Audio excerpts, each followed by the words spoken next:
Well, by the non-existent Halloween decorations, you can tell that this is the Halloween review. And to be in the spirit, we're going to go back to 1984's hit supernatural comedy, Ghostbusters, with the ECTO-1, straight from LEGO Ideas. I ain't afraid no nut.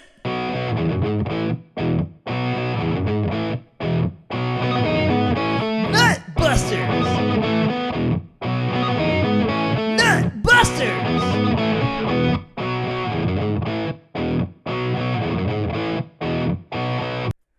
Welcome back, everybody. I'm Scott. Here are the bricks. Let's go with the review. Today we have from 2014 LEGO 21108 the Ghostbusters ECTO-1, which oddly enough on the box it just says Ghostbusters. 2014 is retailed at $50. Ran to about 2016. Came out for the 30th anniversary for the film. It was LEGO Ideas 006, so the 6th idea to be made. And it comes with 4 minifigures and 1 car. 508 pieces for $50. That's pretty solid. For used, you can buy it now for about $90, and brand new is about $120 to $100. I bought this set actually in 2014 on vacation in Wisconsin.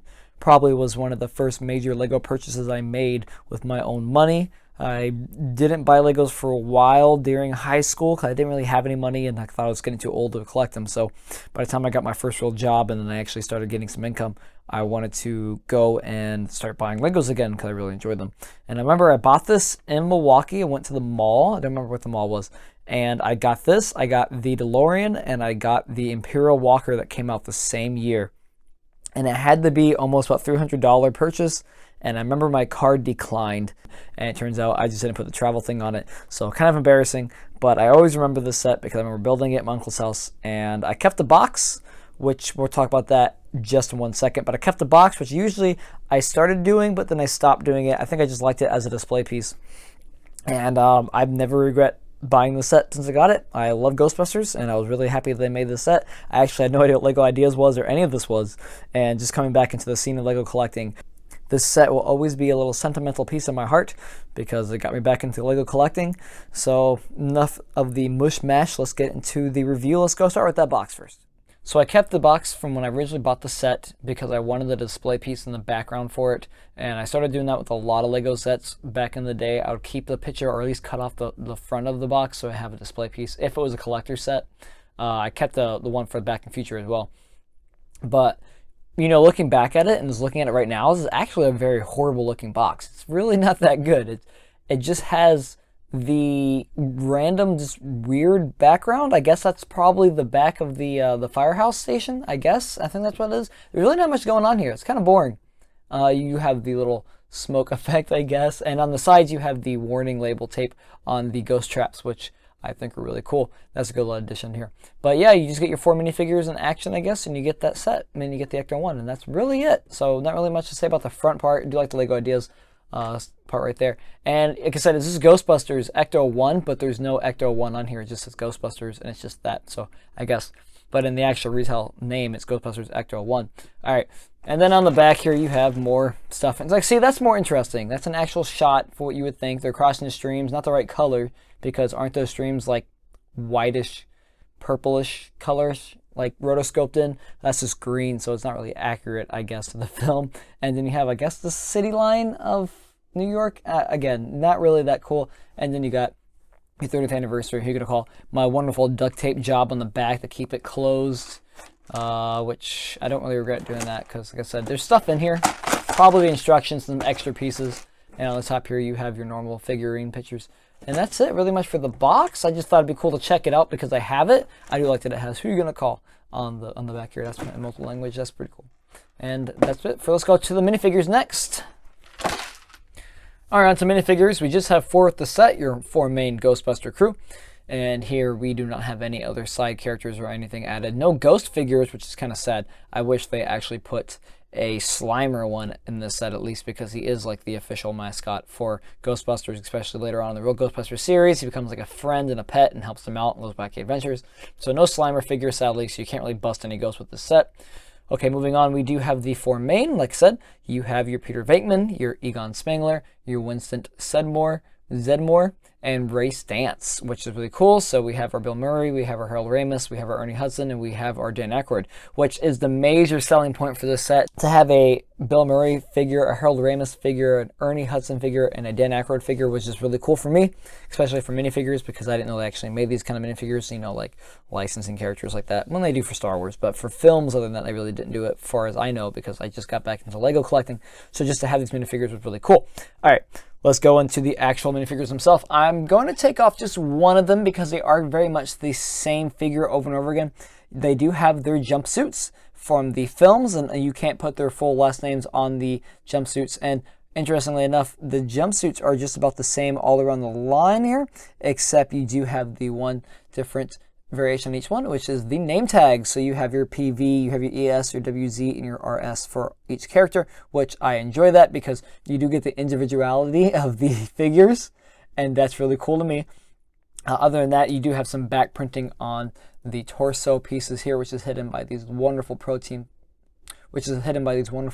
packs right here, and that's okay with me. Since we're here, they each have their own 4 Builder proton packs, which are located on the back here and are held on by the little hinge plate on the side that goes around the necks. So the proton accelerators are really cool. They do have these printed pieces, lovely printed pieces on the back here. And other than that, they're just held together by some simple, what is that, 1x2s? Yeah, 1x2s and some clip-on action, which is wonderful. And you have the little rope on here, Lego rope on here that gives off to your accelerator pieces. I do not have the proton accelerator gun handles in their hands. Instead, I went ahead and gave them the accessories that they have. So we do have a wrench tool, which is just one of the Technic clips. We have the walkie-talkies, which originally I thought was going to be the proton shooters, but they're not. And I have the ghost trap right there, which is kind of cool. Now, each of these figures do have their certain head pieces. They have some reused hair pieces as well. I really do like, if anything, I really do like Harold Ramis's for Egon. I love that hairstyle because he does have that really nice cut, little fro thing he does going on. I'm not a big fan of Ernie's haircut right here. I wish they had a more accurate hairpiece for him. Not really caring for that. Wish they could have done that better. I do like Venkman's. Kind of wish I did a little bit better on the Widow's Peak for Bill Murray. And Dan Aykroyd has a very weird shaped head in the films, or just really does, period. So it's kind of sad that we don't get that full haircut, but we did get that one instead. And other than that, on the heads, they do have 2 printed faces, and we're going to go into that right now. Let's switch them over. And that second facial expression is scared, terrified, which is great because it fits the characters well and it fits the minifigures well and it plays out perfectly. I love it. And they're just, you know, they're slubs. They are scared of ghosts, but they're hunting them, and that's awesome. So I think it really plays well. And I think those minifigures are done very well. And I think they did a lot of justice with these minifigures. The proton packs could be a little more detailed, but the, you know, that printed piece in the back is pretty cool, and I enjoy it for what they are. 2014 minifigures, you know, awesome. Can't much complain about it. They do set on this wonderful base, which is the last thing I'll talk about, and it has the same color scheme as the Ghost Trap, which is cool, and it has a wonderful little Ghostbusters sticker. Sorry. And it has a little Ghostbusters printed piece right here with the logo, which is awesome and goes great on display. I never have these characters in the ECTO-1. I always have them on display because I like to have these minifigures right next to it because they just look amazing. I love the base for it, and I really enjoy these characters in the film, so might as well have it on display. Okay, that's enough of minifigures. Let's go to the ECTO-1. And here is the main attraction of the set, the ECTO-1, which is really cool, really awesome actually. And here is the main attraction of the set, the ECTO-1, which is actually pretty solid of a build, especially for being the first time I'm building Legos in a while. I was very, you know, kind of amazed by this because it's not solely designed by Lego designers. It's a Lego idea, so it was fan made, it was fan voted, and then they might have tweaked it a little bit to keep it in budget and whatnot. But, you know, for all that being said, for being a hodgepodge of ideas and different hands from fans to designers, it's actually a very well made car and Lego set, and I really enjoy this. So first, before we dig into just the build and some details I like about this set, first, a little information about the ECTO-1. I know it was from a 1959 Cadillac Miller Meteor Sentinel, if I remember correctly, and that's really awesome. It's a caddy through and through. It is an ambulance. It's a converted car, so it is an ambulance as well. There was 3 of these, I believe, in the film. Originally, there was the black one that Ray comes up with that he bought for $4,800, and then they had to give that one back, and then they had 2 ones 2 different props they used, and one died around Ghostbusters 2, and then I think they had to go back and buy the original black one and then remake another replica and then use that for the rest of Ghostbusters 2. Ghostbusters Afterlife, I know they had to make a new one. In the 2016 reboot, they did not use the 1959 Cadillac Miller Meteor. They used another one, another Caddy that was a hearse instead.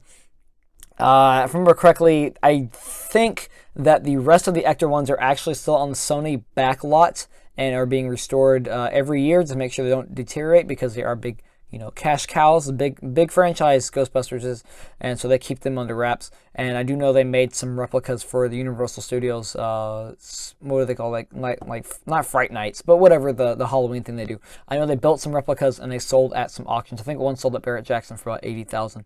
So the original ones are still locked up and being taken care of, and the other ones were mainly replicas. And so this is the 59 Cadillac Miller Meteor Sentinel, which was originally supposed to be black and purple and had strobe lights on it, and supposed to have interdimensional drive, if I remember correctly, from the actual original shooting scripts, or original rough drafts of the actual script for this, written by Dan Aykroyd. And if you know Dan Aykroyd, he writes like 600, 400-page shooting scripts, sort of wacky. So to think that this would have interdimensional drive, that makes sense. It's Dan Aykroyd. So this is a brainchild of that and some designers, which is really awesome. All right, let's dig into the set. Okay, so what I really enjoy about whenever I make Lego vehicles, especially when they're based off of real-world vehicles, is I don't like a lot of studs. And to me, this is a good attempt of keeping it studs free.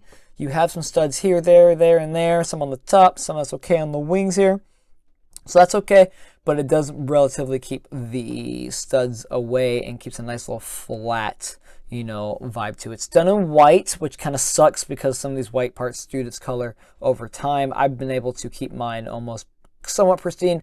I do have to clean this a lot because this is rather dusty. I've had this on display since 2014 in my room, in my collection, because I love this car and I love this build. So some of these parts have actually not been touched or anything like that since 2014. This has never been rebuilt or unbuilt.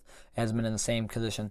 And honestly, it's held up. This right here at the top is really dusty, and I've tried to clean it as much as possible. I'm going to have to just take it apart. But some of these clips, hinges are actually kind of breaking too, which just kind of sucks because they're just sitting here from years of stress. Anyway. So there are not really any sticker pieces on here. We do have a lot of printed pieces. We have the printed piece right here for the logo, which is wonderful. And we have a wonderful printed piece, which is for the ECTO-1 license plate. Or was that a sticker? I don't recall. It doesn't feel like a sticker. It's probably a printed piece, if I remember correctly. And I'll correct myself in the video if it's wrong. But we get these two wonderful things right here, and they go in the back and the front. Same with the logo for the Ghostbusters thing. You do my thing, the logo. And then inside of it, we'll get in a little bit of detail. We have another printed piece in there as well, but we do have a ghost tracker, which you can kind of see through the window. Overall, it keeps up the main shape of the actual Cadillac itself, which I really enjoy. It is 59, so you will have those wonderful wings, those like Bel Air wings in the back, which I think they do really good for the tail fins. For the tail lights here and whatnot, we have their nice little cones, translucent cones in here. And in the front headlights, we have that as well with just the studs right there, which is awesome. A lot of chrome for this set, a lot of chrome plated pieces, which is really awesome because you need that. And I think the grille here is done wonderfully, and I love it because you need that because it's a 50s car and it uses a lot of chrome, and it's a Caddy, so you can't go wrong with that. There are no side view mirrors. There's one right here, nothing on this side. Maybe in the actual car there isn't. Who knows? Doesn't seem really practical to me. You got your antenna, and on the top here you have your greebling. And on top here you have your greebling, which is all a bunch of doodads and stuff like that is done, which includes all your doodads and ghost fighting equipment. I suppose they really don't explain what they are in the film. I think it's just added as greebling for the entire set. I know in the later cartoons they actually kind of have like proton accelerator cannons and stuff like that on the top. But for the most part, you just have your flashers. You have your translucent pieces right here for your flashing lights. You have your blues, you have your reds and your whites, which are really cool. And then you have a bunch of random and then you just have a random pieces here and there, which I really enjoy. And this one like step ladder on the side, which is kind of there, hanging on, kind of loose. Not really a fan of that. And like I said, I'm not a big fan of a lot of these click hinge. I'm not a fan of a lot of these click hinge pieces because it just feels like these are going to break over time, and I feel like that's really loose itself. Other than that, it does look very accurate to the film for being more like a mini scale or mid-scale version of the ECTO-1. The hubcaps are pretty cool. I love this fender design on the bottom here. And then we just see the nice length of the car itself. It is a ambulance, so it's going to be kind of long. And I like these tires for what they are. You know, they're kind of remind me of the normal standard Lego tires for the time. Not the ones that Speed Champions would use later on, but I really enjoy these ones as they go. That was the exterior of the car. Let's go into the interior of the car. To get into the interior of the car, you just take off the top right here, which is kind of held by some tubing on the side, which are part of the car, but I'm not a big fan of it. All right, so inside here we have the actual kind of cockpit, if you want to call it that. Well, we have the area for the proton packs to be loaded on, and you have room for 3 minifigures. It says that even on the Lego site, 3 minifigures only, which is kind of lame. Can't really do anything else because you have 4 characters, so you know, whatever, you can't really put them all in there, which is another reason why I also don't have them in there. You can't fit them in there. But you have your ghost tracker printed piece, you have your normal wheel, nothing else, no other seats, nothing like that. The windows on here are really cool. They are the window pieces you usually find in the building, but they have them slanted and kind of built on a angle here, which I really enjoy that because you got to really capture that collection, capture that look of the 59 Cadillac, which is awesome. And then you can't really take anything out, which in the movie you can take this out and roll out, and then, you know, because it's an ambulance, so you would have the stretcher here and you can put your little proton accelerator packs right there, but you can't really in here, so that's okay. Building wise, it's pretty well done. I like the way they did it. It's something that you usually wouldn't see in a Lego set per se. It's a Lego idea, so I kind of like these little ingenuity. And you know, it's not really illegal building techniques that I know of, but it's just something different you don't really see in a lot of Lego stuff like that. Like these pieces here aren't really, you know, they're not built into the seat. They're not using those hinge plates. Instead, they're clipped on by these little Technic pins and whatnot and brought over, which is really awesome and kind of cool. So that's pretty much it for the inside. Nothing really to write home about. It's easy to put back the top on, and it keeps it relatively dust-free. There's no way to get into the car. The dust mainly gets collected. The dust mainly gets collected here on the gribbling, which is kind of annoying and takes a lot longer to clean. So definitely, if you want to clean the set, you're going to have to dismantle that whole top part and put it back on there. The last little bit of details I want to notice out here is the windshield wipers, which I love, and it's just an odd little piece of detail to the set, but that's okay. Done with the little antennas. And you have your little flashlights and whatnot in the front. Okay, but that's pretty much it for the ECTO-1. It's a wonderful little display piece, a wonderful little set, and honestly, it looks great on the shelf.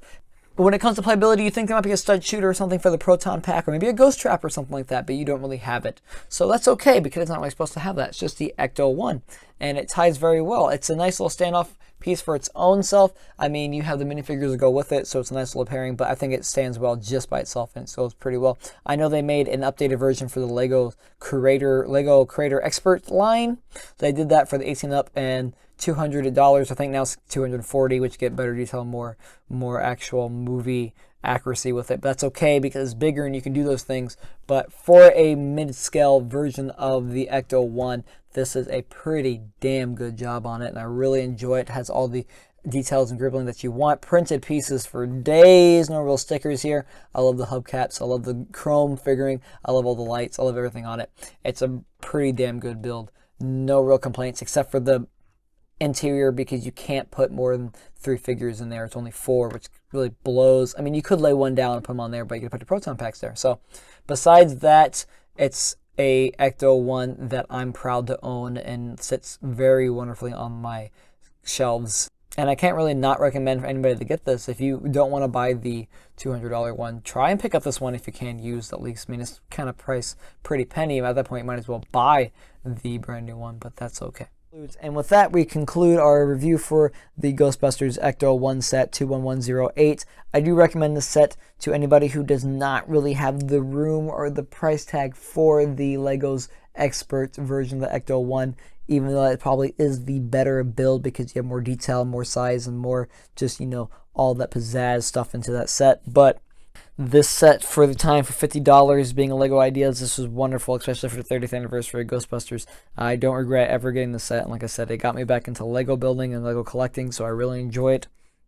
And overall, it's just, as a Ghostbusters fan too, it's just a really good set, and it really does pay homage to the series.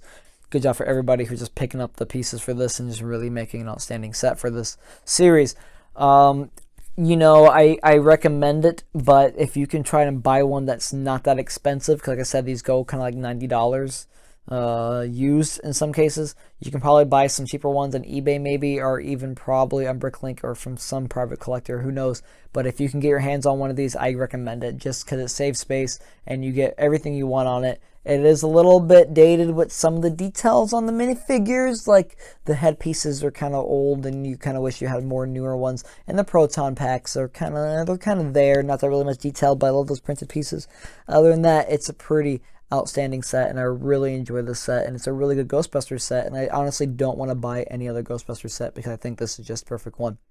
Alright, well that wraps up for my review for 21108, the Ghostbusters ECTO-1 set. Have a wonderful Halloween. Enjoy your time out there, and if you see any ghosts, you know who to call. It's the Ghostbusters. And if you like the content and you want to see more, subscribe. And if you have subscribed, thank you for subscribing already. I appreciate everybody's support when I make these videos. I enjoy making these videos, and I can't wait to keep making more. With that being said, this has been Scott. These were the bricks. That was review. Thank you for watching. Yeah, thanks.